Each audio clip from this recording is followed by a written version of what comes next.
시청자 여러분 안녕하십니까? 스픽스 대구 이슈 추적 특집 방송입니다. 홍준표 대구시장이 오늘 국민의힘 고문직에서 해촉됐습니다. 이날 비공개로 열린 최고위 회의에서 김기현 당대표가 최고위원들과 논의한 뒤에 홍 시장의 당 고문직 해촉을 결정했다고 밝혔습니다.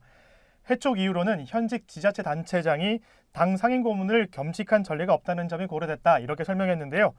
홍 시장을 당 고문에서 해촉한 이유가 진짜로 전례가 없어서 그런 것인지, 아니면 대구시장으로 취임한 뒤에도 꾸준하게 당 정치나 개입을 하고, 그리고 또 최근 불거진 김재원 최고위원의 망언에 대해서도 입장을 밝히면서 김재원 대 홍준표, 전광원 대 홍준표, 그리고 김기현 대 홍준표의 결과물이 아닌지 한번 다뤄보겠습니다.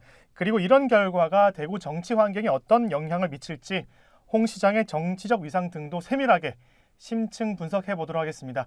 오늘 특집 이슈 추적은 최정함 편집인 그리고 백경록 기자와 함께 하겠습니다. 안녕하십니까? 안녕하십니까? 반갑습니다. 자, 먼저 당 고문 해촉에 대한 그 홍준표 시장 반응부터 체크해 보겠습니다.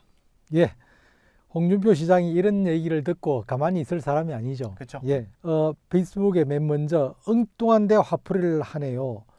그렇다고 해서 내가 잘못되어가는 당을 방치하고 그냥 두고 가만히 보고만 있겠습니까? 이런 얘기도 했고, 이참에 욕설 목사를 상임 고문으로 위촉하시지요 하는 얘기도 했고, 그리고 강단 있게 당 대표 하라고 했더니 제일 만만한, 본인이 만만한지는 잘 모르겠지만 제일 만만한 나한테만 강단 있게 하네요 이런 얘기도 했고, 네. 그다음 또 당 대표를 두 번이나 한 사람이고 전직 당 대표는 상임 고문으로 위촉하는 게 관례인데 막 이런 얘기도 했습니다. 그래서 제가 뭐 이 페이스북 글을 보고 역대 상임 고문의 그런 명단을 좀 보려고 했는데 찾을 수는 없었고, 그리고 상임 고문이 한 명은 아니더라고요. 뭐 예, 맞습니다. 상임 고문단도 있고 회장도 네. 따로 있고, 그 중에 한 명이 이제 홍준표 시장이었다는 거죠. 자, 홍준표 대구시장이 국민의힘 그 상임 고문에서 해촉된 사실은 전 국민 뭐 다 알고 있을 텐니다. 그런데 며칠 전에 홍준표 시장이 대구시청 간담회에서 중앙 정치에 개입하는 내 입을 막으려면 당 고문직에서 해촉시켜야 될 거다, 이런 말을 했더라고요. 무슨 자신감으로 이런 말을 한 겁니까? 일단 그 말씀드리기 전에 네. 사실 이제 공무원은 네. 정치 중립의 의무가 있어요. 근데 이거 국민의힘에서 홍준표 시장을 상임 고문에 앉힌 것도 정말 잘못된 일이었고, 네. 또 상임 고문을 하고 있다는 이유만으로 국정에 대해서 아니면은 정치에 대해서 그렇게 페이스북을 열심히 한 것도 저는 문제라고 생각하는데, 네. 어찌됐든 홍 시장이 이제 이게 참 공교롭게도 11일 날 오후에 그 대구시 그 전날 사실 북구에서 좀 시위가 좀 있었습니다. 네. 이게 하여튼 홍 시장 정책에 반대하는 분들이 이제 삭발식도 하고 그랬는데, 그것 때문에 이제 그 다음 날 11일에 기자간담회를 할 때 이제 기자가 물었을 거 아니에요. 이게 우리 김기현 당대표가 당신 시정이나 잘해라 이런 얘기를 하는데 어떻게 생각하냐. 이러니까 우리 오늘의 이제 그 근거가 된, 읽어드릴게요. 현역 정치인으로 지방자치단체장 가운데 당 상임 고문에 위촉된 것은 내가 처음이고, 아까 뭐 말씀하신 거고, 당 상임 고문에 위촉한 것은 중앙 정치에 관여해 달라는 말이라고 하면서 해촉 절차를 거친 뒤에 관여하지 말라고 해야 된다. 네. 관여해 달라고 해놓고 관여하지 말라고 하면 그것은 방향이 잘못된 일이다. 이렇게 근거를 제공해 주셨습니다. 그러니까 제가 무슨 자신감으로 기자간담회에서 이런 발언을 했는지는 모르겠지만, 아마 홍준표 시장의 모든 발언들은 다 기사화되기 때문에 그래, 내 메시지를 기사화해라, 약간 이런 게 담겨 있는 것 같아요. 그런데 뭐 마음속으로는 내가 말을 해도 아마 뭐 국민의힘 당에서는 나를 해촉 못할 거다, 이런 자신감도 깔려 있지 않겠습니까? 당연합니다. 감히 너희들이 나를 어떻게, 뭐 이분은 사실 거칠 게 없는 사람이잖아요. 그렇죠. 네. 뭐 대통령한테도 본인 스스로는 대거리를 한다고 할 정도로 네. 뭐 그냥 정말 이렇게 그 용감무상한 분이기 때문에 당에서 뭐 어떻게 너희들이 설마 나를 손 못 대, 그리고 손을 댄다 하더라도 가만히 있을 나도 아니고, 그렇죠. 그런 심정으로 이제 여러 가지 활동을 해왔는데, 오늘 이제 이걸로 해서 홍 시장이 과연 뭐 행동들이 자제가 될까? 전혀 아니라고 봅니다. 아마도 더 열심히 페이스북 정치를 할 겁니다. 아마 뭐 홍준표 시장이 당 고문직에서 해촉되자마자 페이스북에 글 남긴 내용만 봐도 네. 앞으로 뭐 조용하겠다 이런 게 아니라 더 네. 적극적으로 개입하겠다 이런 좀 뉘앙스로 보이긴 하는데 근데 이런 걸 보면서 사실은 이제 우리가 모든 관계는 뭐 정치든 뭐 어떤 경제든 간 다 인간 관계에서 비롯되지 않습니까? 네. 네, 그렇죠. 근데 김기현 대표가 사실 오죽했으면 해촉을 했겠습니까? 저는 김기현 대표의 심정이 네. 사실은 뭐 그게 그 대이든 안 그러면 소이든 간에 그 관계 없이 사실은 김기현 대표가 진짜 마음고생을 많이 했을 거라는 생각이 듭니다. 아 그렇죠. 그리고 또 지난주 주일이죠. 일요일에 그 백분 토론 나가가지고 또 뭐 윤석열 대통령을 옹호해 주는 거는 참 좋았던 일 같은데 뭐 아마추어 정권 뽑아놓고 왜 뭐라 하냐. 그러니까 아마추어 정권 뽑아놓고 즉 윤석열 대통령은 아마추어다 이런 거를 거의 정치 초보. 예, 정치 초보라고 그렇게 대놓고 말하면 정말 용감하기 때문에 그런 말을 한 것 같은데 사실 뭐 그런 부분도 윤석열 대통령 입장이나 뭐 또 김기현 당대표 입장에서는 하나의 또 망언이라고 생각할 수가 있겠죠. 그런데 사실 이번 당 고문 해촉과 관련해서 김재원 최고위원의 망언도 빼놓을 수 없지 않습니까? 뭐 이건 뭐 간단하게 뭐 다 알고 계시는 거니까 김재원 네. 최고위원이 그 5.18 민주화운동 정신 헌법 수록에 반대한다라는 이야기를 했었고 네. 또 미국에 가가지고는 정강훈 목사가 우파 진영을 천하 통일했다. 네. 그다음에 뭐 또 이게 그래 그거 난 다음에 좀 자중하겠다고 했다가 또 4.3 추모식 윤 대통령 안 간 거에 대해서 네. 좀 4.3은 격 낮은 추모일이다. 뭐 이런 발언까지 해가지고 뒤집어놨죠. 전국을. 지금 뭐 김재원 최고위원이 언론에 나오지 않은 지 한 3일 정도 됐을까요? 여튼 뭐 조용하게 지내는데 이 홍준표 시장의 당 고문직 해촉 때문에 가만히 있는 사람을 또 도마 위로 올려야 될 것 같습니다. 자, 김재원 최고위원의 망언에 대해서 그 홍준표 시장은 이준석한테는 모질게 하더니 당에서 제명하라 이렇게 주장을 했고 또 이게 김기현 당대표는 납득 어려운 주장이다. 매사에 자중해야 된다 이렇게 경고까지 했거든요. 네. 이 당 고문 해촉이 결정된 그런 고려된 시작점이 여기일까요? 물론 이거 직접적인 이유는 이거겠지만 네. 사실은 이제 전반적으로 홍준표 당대표가 이 뭐 페이스북에 인쇄도 해왔지만 사실은 당에 대해서 정말 곧 감나라 곧 대추나라 뭐 네. 얼마나 많이 했습니까? 네. 그러다 보니까 이제 실제 어찌 보면 당 대표가 누구인지 당을 실질적으로 운영하는 사람이 홍준표 시장인지 네. 김기현 새로 뽑힌 당 대표인지 그것도 모를 지경이었고 그다음 이제 당 대표가 사실 뽑힌 지 얼마 됐다고 이제 물론 정강훈 목사가 잘못했죠. 뭐 잘못한 내용들 그래도 거기다가 또 김재원 최고가 수석 최고임에도 불구하고 망언을 한 부분 대해서 김기현 대표가 잘못 대처한 부분들이 분명히 있죠. 네.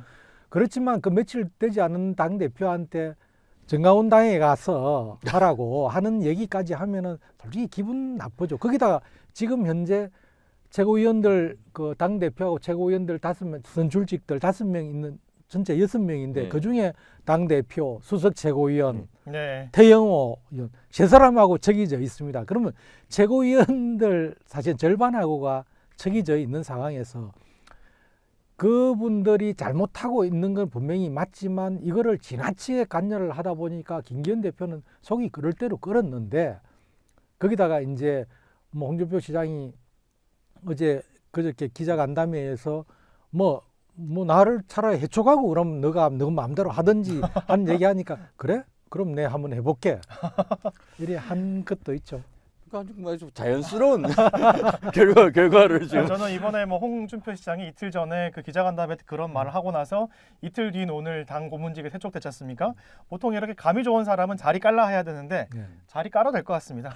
네. 본인 앞날에 너무 훤히 나보는 것 같아서 제가 이틀 전에 조금 좀 기억 남는 인터뷰가 하나 있는데요. 그 CBS 아침에서 항상 하는 그 라디오 김현정 뉴스쇼에서 그 장관직을 지낸 한 그 정치인 분께서 지금은 퇴직하신 분입니다. 그 전광훈 목사에 대해 묻자 그분이 이렇게 말했습니다. 누구요? 전 누구? 아 전광훈이요? 저는 그런 사람의 말에 신경 쓸 필요도 없다고 봅니다. 이런 게 참 기억 남더라고요.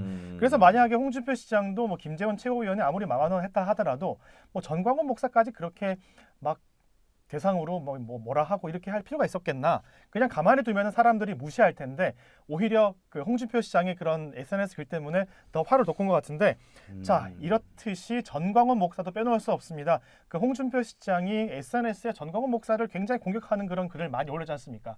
전광훈 목사가 어떻게 대처했습니까? 우리가 얼마 전에도 그 방송을 했었죠. 네. 이게 저기 제목이 아마 우리가 진짜가 나타났다 뭐 이렇게 우리 이제 이게 그 전 목사가 하여튼 당신도 광화문에 와서 연설했잖아. 네. 뭐 이런 얘기를 했고요.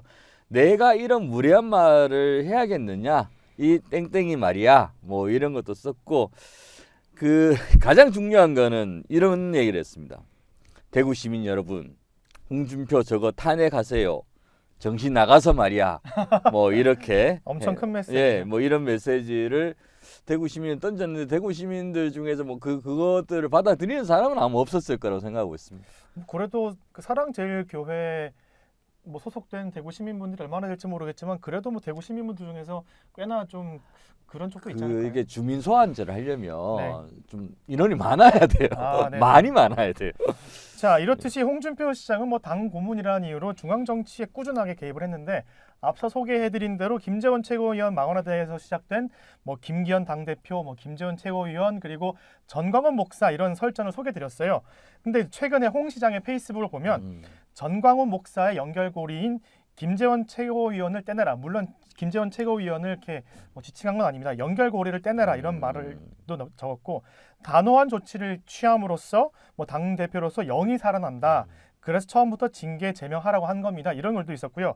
또 전광훈 목사가 황교안 대표 시절에는 뭐 국회 180석 만들어주겠다 이렇게 말했는데 폭망했다. 또 김기현 대표한테는 200석 만들어주겠다라고 황당한 말도 했다면서 총선이 1년밖에 남지 않은 상황에서 답답한 일이다. 이렇게 썼습니다. 사실 이런 것도 뭐 일방적인 전광훈 목사 측의 주장일 텐데 이런 것들을 또 홍준표 시장이 이렇게 받아 적었더라고요. 어떻게 보십니까? 홍준표 시장의 얘기가 뭐 틀린 얘기는 아니죠. 근데 우리가 같은 얘기라도 정말 이렇게 싸가지 없이 하는 거하고 네. 그냥 듣기 좋게 하는 거하고는 다른데 뭐 제가 홍준표 시장 보고 싸가지 없다는 얘기는 아니고 네. 어떤 얘기를 할 때에 우리가 싸가지 없이 얘기하는 거하고 그다음 정말 그래도 좀 저분 얘기는 들을 필요가 있다고 생각하고 듣는 거하고는 천지 차이인데 홍 시장은 일단은 우리가 잔소리도 너무 많이 하면은 이거는 잔소리 좋은 충고도 너무 많이 하면 잔소리지 않습니까?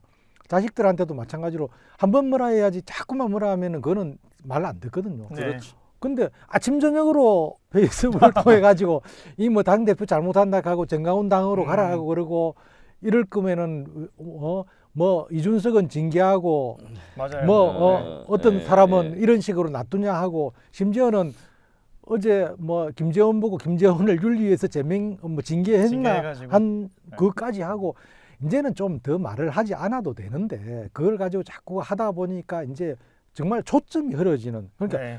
홍준표 시장이 뭘 얘기하는지를 잘 모르는 그냥 단지 앞에서 뭘 떠들어내는 되는데 실질적으로 전달하는 메시지가 뭔지 잘 모르는 그러다 보니까 아마 당 지도부 입장에서도 사실은 굉장히 이제는 지도부가 뭔가를 최고위원회를 꾸려가지고 나가려고 하는데 거기서 이거는 좀 아니다는 판단이 들었던 것 같아요. 아니 심지어 뭐 이런 상황이면 비대위까지 갈 거다 이런까지 뭐 말을 했기 때문에 엄청난 진짜 그러니까 네. 당신 내일 죽을 거야. 예. 당신 내일 교통사고 나 죽을 거야 하는 얘기가 똑같아요. 아니 38 전당대회에서 당 대표로 뽑힌 지 한 달도 안 된 사람한테 총선 전에 뭐 당이 비대위로 갈 거다 이런 말들은 진짜 조금 심한 말 같은데 폭망하라는 거죠. 뭐. 그러니까 지금 홍준표 시장 같은 경우는 하루에 10분 투자하는 그런 페이스북 모든 대상에 또 정치, 중앙 정치, 당 개입 이런 거지 않습니까? 근데 또 이준석 당 대표가 그 홍준표 대구시장의 그 당 고문직 해촉 이런 거에 대해서 좀 옹호를 했더라고요. 제가 페이스북 보니까 뭐 당 대표를 징계하더니 이제는 뭐 처음으로 당 고문을 해촉까지 한다 이렇게 하면서 어떻게 보면 좀 홍 시장 편에 서가지고 좀 했는데 근데 제가 이거 이준석 대표를 생각하면 지금 홍준표 시장이 하는 것도 내부 총질 아닙니까? 그 홍준표 시장이 내부 총질 맞는 거고. 네. 근데 이제 우리 이준석 전 당 대표가 이 시점에서 홍준표 시장이 뭐 손을 들어주려고 한 건 아니고 그렇죠. 이 판에 나도 끼어보자. 뭐 이 정도로 봐야 되는 거죠. 아니 만약에 지금 뭐 국회가 열리고 있는데 뭐 예를 들어서 뭐 또 그럴 일은 없겠지만 지금 뭐 윤석열 대통령이 김기현 대표한테 뭐 따봉 이거 하나 보내면 이거 제2의 내부 총질 되는 거 아닙니까? 하기 때문에 참 상황이 재밌는 걸로 좀 흘러가는 것 같은데, 자, 홍준표 시장에 대한 당 고문 이 해촉이 사실 김기현 대표가 혼자 결정한 일인지 아니면 대통령실 뭐 또는 윤핵관들과의 사전 그런 교감이 있었는지 좀 궁금하거든요. 이거 우리가 이제 이걸 얘기하기 전에 김기현 대표가 어떻게 당 대표가 됐는지를 돌아보면 됩니다. 어떻게 됐습니까? 본인이 혼자 힘으로 53%인가 얻었습니까? 결선도 가지 않았고. 7위에서 1위 된 아, 사람. 그러니까. 3%의 지지율 가지고 53%를 얻은 사람인데 어떻게 그러면은 당 운영을 지금 김기현 대표가 혼자 하고 있습니까? 아니죠. 그렇죠. 지금 최고위원들도 전부 윤핵관 호소인을 자처하는 사람들과 접근이거나 그렇습니다. 와. 그러면은 이거는 이제 김기현 대표의 독단적인 결정 아니고, 그리고 윤핵관들과의 교감도 있었겠지만 대통령실 나아가 대통령과의 교감이 없이 제가가 있었겠죠. 그러니까 이제 대통령 어쨌든 어떤 쪽에서 굉장히 모종의 어떤 언질 없이 김기현 대표가 안 그래도 간이 작다고 이렇게 소문이 나 있는 네. 분이 엄청난 영향력을 행사하고 모든 언론들이 발언을 다 받아 쓰는 홍준표 대구시장 광역단체장이고 거기다 당 상임고문을 자른다. 이거 가능하겠습니까? 페이스북 하나 글 쓰면은 좋아요가 2,000개가 달리는 분입니다. 뭐 오늘 아침부터 계속 지금 꾸준하게 보고 계셔가지고 얼만큼 홍준표 시장이 또 페이스북에 어떤 글을 쓰는지 다 알 텐데, 말씀하신 대로 지금 3.8 전당대회를 준비하는 과정부터 거슬러 올라가면 이런 결정이 내려진 배경에 대해서 조금 공감이 가는 바인데, 그 왜냐하면 홍준표 시장이 매일 뭐 페이스북에 글을 쓰고 이렇게 당 개입하는 이유가 그 중앙 정치에 개입을 해서 사실 내년 총선 때 조금 공천을 하는데 좀 힘을 쓰려고 하는 거 아니겠습니까? 근데 만약에 당 상임고문에서 해촉되면, 근데 네. 제가 이제 하나만 더 말씀드리고 가면은 실제 저는 대통령이 홍준표 시장을 좋아했는지 안 했는지 잘 모르지만 네. 그 결정적으로 홍준표 시장을 사실은 믿을 수 없는 사람이라고 생각했을 수도 있겠다는 생각이 든 게 저번 100분 토론입니다. 아까 전에 우리가 잠시 얘기를 했지만 그때의 저 홍준표 시장의 분명한 워딩은 뭐냐면은 저겁니다. 그 정치력 없는 대통령을 뽑아놓고 뭘 기대하느냐. 아마추어라는 얘기는 안 했고, 정치력 없는 대통령을 뽑아놓고 우리가 그걸 기대해서는 안 된다. 노련한 사람도 있는데 그걸 그 사람 대신 정치력이 없는 사람을 뽑았다. 그러니까 본인 대신 윤석열을 뽑아놓고는 그렇죠. 그러니까 이 얘기를 그때 우리 스픽스에서도 기사를 쓰고 그거를 제목을 해서 기사를 올리기도 했지만, 네. 그거를 듣는 대통령이나 윤핵관들은 적어도 그 대통령실에 있는 참모들은 아마 부글부글 했을 겁니다. 그렇죠. 거의 뭐 피가 거꾸로 서서. 그러니까 아니 100분 토론 안 봤을 수도 있잖아요.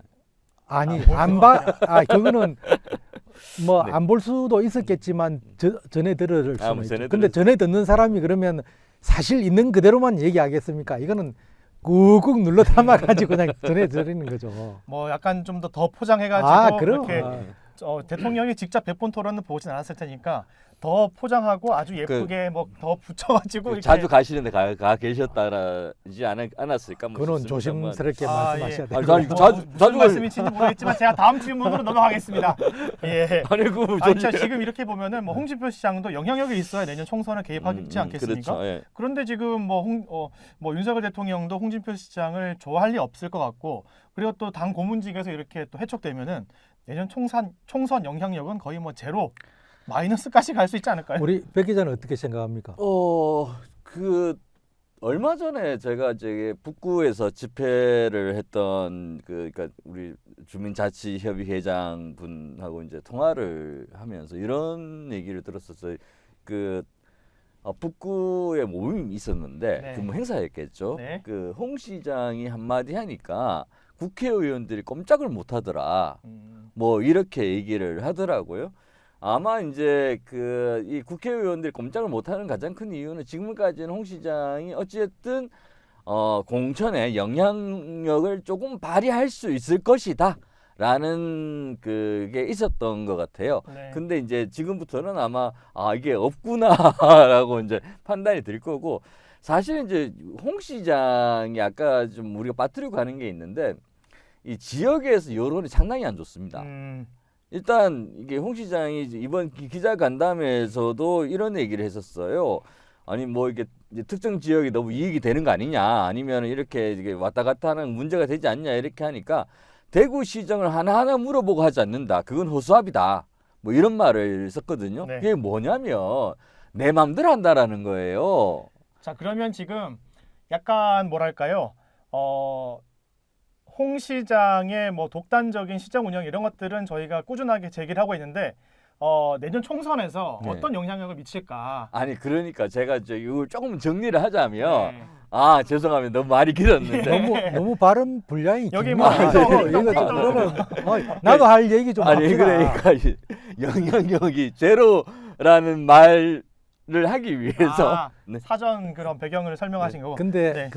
그 영향력이 제로인데 그러면은 큰일 났습니다. 대구 국회의원들은 상당수가 홍 시장이 영향력을 행사할 거라고 생각하고 홍 시장한테 좀 전에 우리 백 기자가 얘기했던데 입도 뻥끗 못했고 그랬는데 심지어는 홍 시장한테 줄을 선 국회의원도 있습니다. 네, 뭐 예. 있죠. 그리고 또 홍 시장이 대통령과의 관계가 아주 좋다고 생각을 하고 그래서 내년 공천에 어떤 자기한테 뭔가 이득이 될 거라고 생각하고 홍 시장에 기대하고 있는 사람들도 제가 아는 분들도 있고 그런데 저는 이번에 볼 때 그거는 진짜 끝났다. 이거는 당 대표와 어쨌든 공천에 도장을 찍는 건 당 대표거든요. 그렇죠. 당 대표와의 관계가 일단 완전히 끝났고 결렬됐다. 예.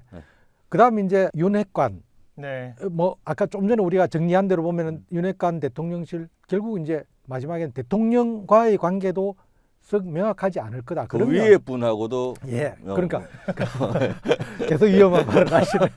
그러면 우리가 이거는 절대 홍 시장의 공천 영향력은 내년 총선에서의 공천 영향력은 제로다. 그래서 앞으로 홍 시장한테 줄 선 분들 정신 차리시라 이 말씀드립니다. 아주 좋은 메시지를 주셨는데 이런 상황에서 홍준표 시장 같은 경우는 적극적으로 이제 인터뷰를 많이 해야 본인의 그런 입장을 대변할 텐데 뭐 사실 페이스북에 글만 써도 언론에 나긴 하겠지만 그것보다 중요한 거는 방송 출연 아닙니까? 네네. 근데 큰일 났습니다.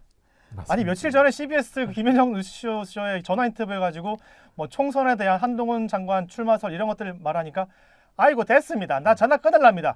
전 생방송 중에 진짜 전화가 뚜뚜 하는 건 처음 봤어요. 만약에 그런 일만 아니었더라도 예를 들어 내일 아침에 김현정 뉴스쇼에서 다시 홍준표 시장에 전화에 걸어서 어떤 입장이냐 물었을 텐데 전화 끊은 사람한테 뭐 믿겠습니까?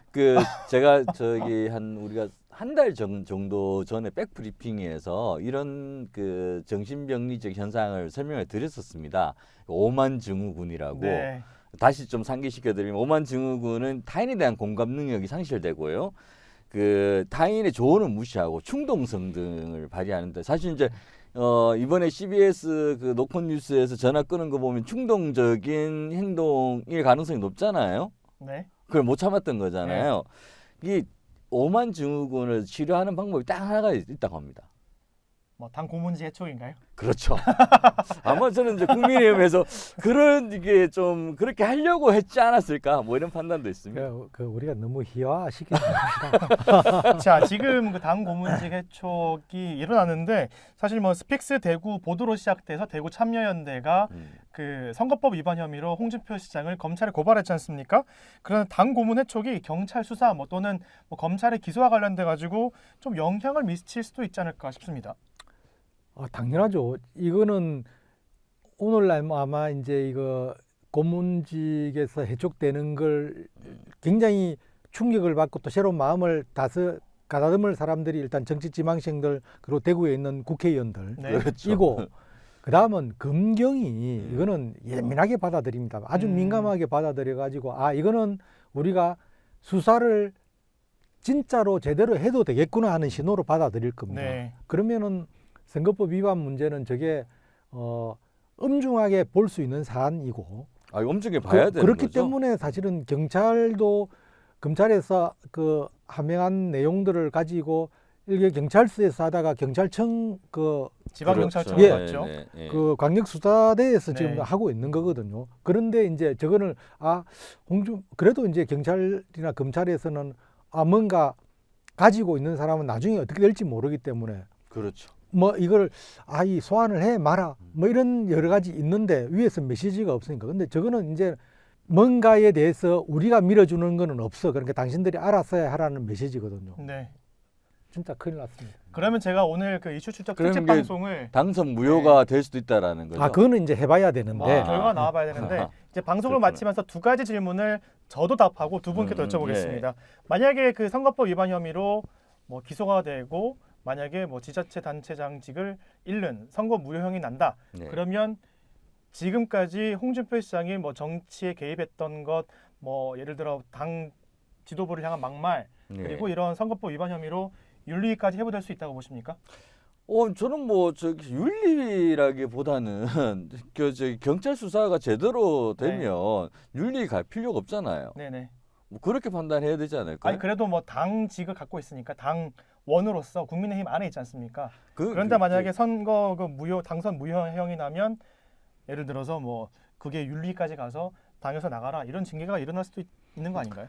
뭐 배제할 수는 없습니다. 일단은 윤리위원회를 뭐 이렇게 정도와 상식에 의해서 윤리위원회가 개최된 적은 없기 때문에 예. 그래서 그거는 정말 이제 우리가 흔히 하는 말로 오야 마음대로 할 수 있는 사안들이고 네. 하니까 뭐 앞으로도 계속해서 뭐 지금까지의 일을 가지고 하지는 않겠지만 앞으로도 계속해서 당무에서 엄청난 개입을 한다든지 당 대표에 대한 공격을 하면은 이거는 내부 총질러로 이제 더 이제 낙인 찍히는 거고 거기다가 선거법 위반으로 네. 해서 처벌을 받으면 그 자체로서 징계 사유가 되기 때문에 당연히 윤리위원회에 그 회부가 될 수 있는 사안입니다. 그럼 지금 뭐 윤리위 회부에 대한 가능성 그리고 또 앞으로 어떤 입장을 취하실지에 대한 그런 것을 한꺼번에 말씀해 주셨는데 앞으로 홍 시장 어떻게 취할 것 같습니까? 홍 시장 페이스북 아까 뭐 10분 정도 쓴다고 네. 막 제가 정확하게 알는 건 한 30분 정도 생각하고 한 10분 정도 쓴다 뭐 이렇게 발언을 했던 것 같은데 지금까지 상임고문이라는 이유 때문에 이게 중앙정치관여하기 위해서 페이스북을 써왔잖아요. 네. 상임고문을 이제 해촉됐으니까 그러면 페이스북 정치를 못하게 된단 말이에요.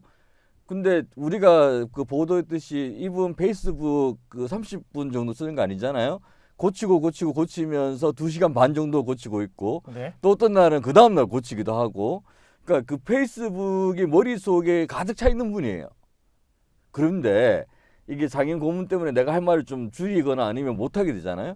저 같은 우울증에 걸렸거든요. 아니 우울증 안 걸리겠어요? 걸릴 수도 있죠. 예. 우울증에 걸리기도 하고 또 하나는 이제 여기서 제일 중요한 게 뭐냐? 홍준표 페이스북의 44%가 다 정치글입니다. 100% 아니었습니까? 아니 그건 아니고 그러니까 시정도 좀 있어요. 예. 시정 안에서 정치 욕하는 것들이 좀 있기 네. 때문에 근데 이 중앙 정치의 44%를 빼버리고 나면 할 수 있는 게 별로 없습니다. 생각보다 큰 비중이 있지는 않은데 이게 왜냐하면 이런 거죠. 우리의 뭐 우리 손자 뭐 손녀 100일일 수도 있고 뭐 이런 글들도 있잖아요. 네. 그런 것들의 비중보다 이 정치글이 훨씬 높다라는 거예요. 저 같은 경우는 이렇게 예상을 해봅니다. 만약에 내년 총선까지는 뭐 가만히 있으면서 중앙 정치 또는 뭐 당에 계속 개입할 것 같은데 만약에 국민의힘이 내년 총선에서 필패한다, 너무 큰 차이로 패한다, 그러면 왠지 당을 나갈 것 같습니다. 그래서 그냥 다른 당으로 가서 과연 뭐 감히 나를 뭐 당 고문해서 해촉해 방자하다 이렇게 해가지고 당을 나갈 수도 있지 않을까. 그게 이런 오만 예측을 해봅니다. 중후군이잖아요. 근데 실제 이제 또 당을 나갈지 안 나갈지에 대해서 그럼 가서 봐야 되겠지만 실제 이제 대통령 지지율이 떨어지면은 총선은 지는 거고 대통령 네. 지지율이 올라가면은 어떤 백중세로 또 갈 수도 있는 네, 그렇죠. 상황이긴 네. 한데 홍준표 시장도 이제 보겠죠. 여러 가지 상황들을 보고 내가 다시 또 나서야 될 시점이라고 생각하면은 여러 가지 일을 할 텐데 저분이 아마도 그 대통령에 대한 그 미련을 쉽게 버릴 분은 아니기 때문에 네. 그 방법을 가기 위해서 어떤 게 제일 좋은 건지를 이제 선택을 할 거고 그게 어렵다면은 본인은 이제 대구시장직에 그 굉장히 더 미련을 가지고 여기에 집착을 할 가능성도 있어요. 근데 이제 문제는 뭐냐면은 결국은 아까 전에 우리도 방송을 했지만 선거법입니다. 선거법에서 어떻게 결론이 났느냐에 따라 가지고 홍준표 시장이 그 직을 유지할 수 있느냐 없느냐가 결정나고 정치 생명도 여기에 달렸다고 저는 봅니다.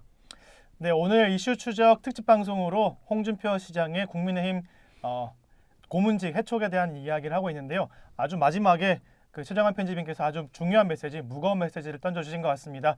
오늘 이슈 추적 여기서 마칠 텐데요. 여러분들도 오늘 국민의힘 당 고문직에서 해촉된 홍준표 시장이 이 선거법 위반 관련된 혐의로 어떤 수사가 나고 어떤 수사가 진행되고 결론 어떻게 날지 이게 앞으로 아마 홍준표 시장의 정치 인생의 큰 주요 변화점이 있을 것 같습니다.